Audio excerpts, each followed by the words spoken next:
పాపలు మీరు క్లాస్కి వెళ్ళకుండా ఎక్కడ ఉండిపోయారే? లక్ష్మి టీచర్ రాలేదు మాస్టారు. రాలేదా? ఏ మీరు పాడైపోయారంట కదండి, పెళ్లి చేసుకొని చెడిపోయారంట కదండి. లక్ష్మి టీచర్ ఇంకెప్పుడు మన బడికి రానన్నారు మాస్టారు.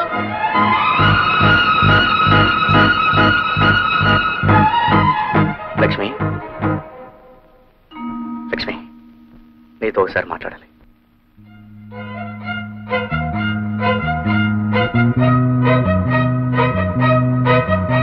పదరాము, బయటికి వెళ్ళి మాట్లాడుకుందాం. లక్ష్మి, స్కూల్కి రాలేదే? ఇంత జరిగిన తర్వాత నేను వస్తానని ఎలా అనుకున్నావు?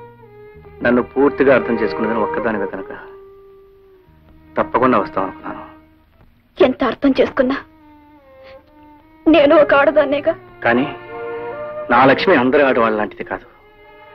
నా ఆశయాలు ఆదర్శాల్లో భాగం పంచుకున్న ఆడది. లక్ష్మి, మన జీవితాల్లో ప్రేమ పెళ్లి కంటే పవిత్రమైన ఒక లక్ష్యం ఉంది. మర్చిపోయావా? గుర్తుంది కనుక పిలవగానే వచ్చాను. కానీ నేను బాధపడేది నా కోసం కాదు, నీ కోసం. లక్ష్మి. అవును రాము, నువ్వు నన్ను చేసుకోకపోవడం వల్ల నేను దురదృష్టవంతురాన్ని. కానీ నీళ్ళని చేసుకొని నువ్వెందుకు దురదృష్టవంతురయ్యా? నువ్వు పెళ్లి చేసుకోవటానికి ఆ చెడిపోయింది దొరికిందా? లక్ష్మి, నీలి చెడిపోయింది కాదు, దుర్మార్గుల స్వార్థానికి బలైపోయిన అమాయకురాలు. నిజమే రాము, దానికి జాలి చూపించచ్చు గాని నీ బ్రతుకు నాశనం చేసుకోవాలా? జాలి చూపించడం ఎవరైనా చేస్తారు, కానీ నేను ఆమెకు బ్రతుకునిచ్చాను. లక్ష్మి, మొదటి నుంచి నా పద్ధతి నీకు తెలుసుగా. ఏదైనా చెప్పడం కాదు, చేసి చూపించడమేనని. రాము, నువ్వు ఒక యోగిలాగా, ఒక మహానుభావులాగా, కానీ నేను ఇంకా మామూలు మనిషిని. అందుకే ఎంత కాదనుకున్నా నీ దాన్ని కాలేకపోయాననే బాధ నాకు తప్పదు రాము. లక్ష్మి, కోరుకున్న మనిషిని పెళ్లి చేసుకుని జీవితాన్ని సుఖంగా గొప్ప విషయం కాదు.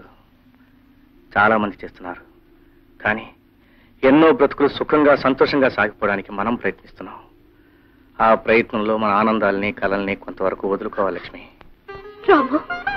అవును లక్ష్మి, నువ్వు యథాప్రకారం స్కూల్కి రావాలి, పిల్లలకు పాఠాలు చెప్పాలి. నా ఆశయ సాధనలో ఇంతకు ముందులాగే కలిసిమెలిసి కృషి చేస్తానని నాకు మాటివి లక్ష్మి.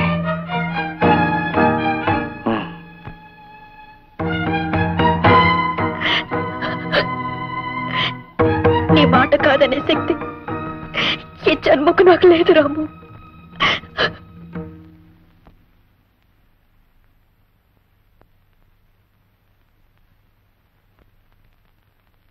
నీలి,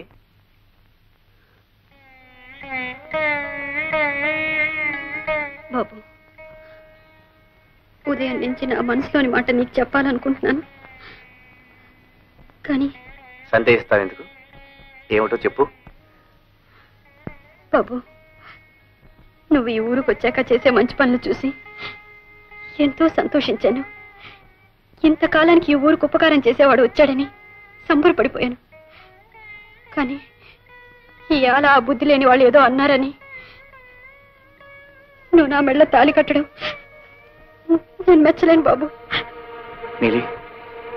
అవును బాబు, నన్ను చూసి నవ్వే నలుగురు ఇక నిన్ను చూసి కూడా నవ్వుతారు. ఒక మంచి ఆశయం కోసం బ్రతుకుతున్న నీకు నా కారణంగా చెడ్డ పేరు రావడం నాకు ఇష్టం లేదు బాబు. పోయిందాను నా దిక్కుమాల బ్రతకేదో నన్ను బ్రతకనివ్వండి బాబు, నన్ను వెళ్ళిపోనివ్వండి బాబు. నీలి, ఓ విషయం చెప్పరా? నీకు నువ్వుగా తప్పు చేస్తే నువ్వు చెడిపోయిందని అవుతావు.